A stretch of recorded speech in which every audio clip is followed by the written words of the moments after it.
Pourquoi un livre coûte le même prix sur internet, en grande surface et dans les librairies? Ça s'explique par la loi du prix unique du livre. C'est une loi adoptée en 1981 visant à réguler la vente de livres en obligeant les éditeurs, ceux qui achètent les droits des auteurs et créent le livre en tant qu'objet, à fixer le prix dans les points de vente. Mais pourquoi cette loi existe? En fait, dans les années 70, les grandes surfaces et les grandes librairies se développent avec une libre concurrence sur le prix du livre. Ces enseignes poussent alors le prix du livre le plus bas possible, allant jusqu'à des différences de 40% sur un même livre entre une librairie de quartier et une grande enseigne. Ces librairies de quartier, qui, ne pouvant pas suivre, se mettent immédiatement à fermer, et les librairies deviennent de plus en plus difficiles d'accès.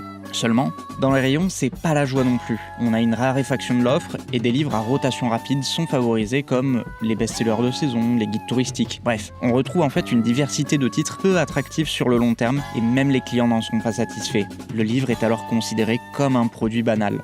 Jack Lang, ministre de la Culture de l'époque, ne voit pas le livre de la même manière. Selon lui, il faut favoriser un accès équitable, en poussant non pas des gros points de vente, mais un réseau intense de librairies plus petites. En contrôlant le prix du livre, on pousse ainsi la pluralité de la création éditoriale et un marché plus vif, car ce qui mettra les librairies en concurrence, ce ne sera pas le prix, mais le service au client, en passant par le conseil et une offre de titres pertinente. Aussi, beaucoup de livres, aujourd'hui considérés comme classiques, ont été boudés à leur publication, et ce système permet donc de limiter les enjeux économiques sur des titres plus sensibles, permettant ainsi une plus grande variété de l'offre. Après 40 ans d'application de la loi, son bilan est largement satisfaisant. Toutes les missions de la loi sont atteintes. Le réseau de la librairie, bien que toujours fragile et tenace, et l'offre culturelle ne s'est jamais aussi bien portée, et permet aujourd'hui la publication de titres d'une variété comme jamais vue auparavant. Alors, si le livre possède le même prix partout, ce n'est pas à cause, mais grâce à cette loi. Alors la prochaine fois que vous passez en librairie, n'hésitez pas à nous demander des conseils.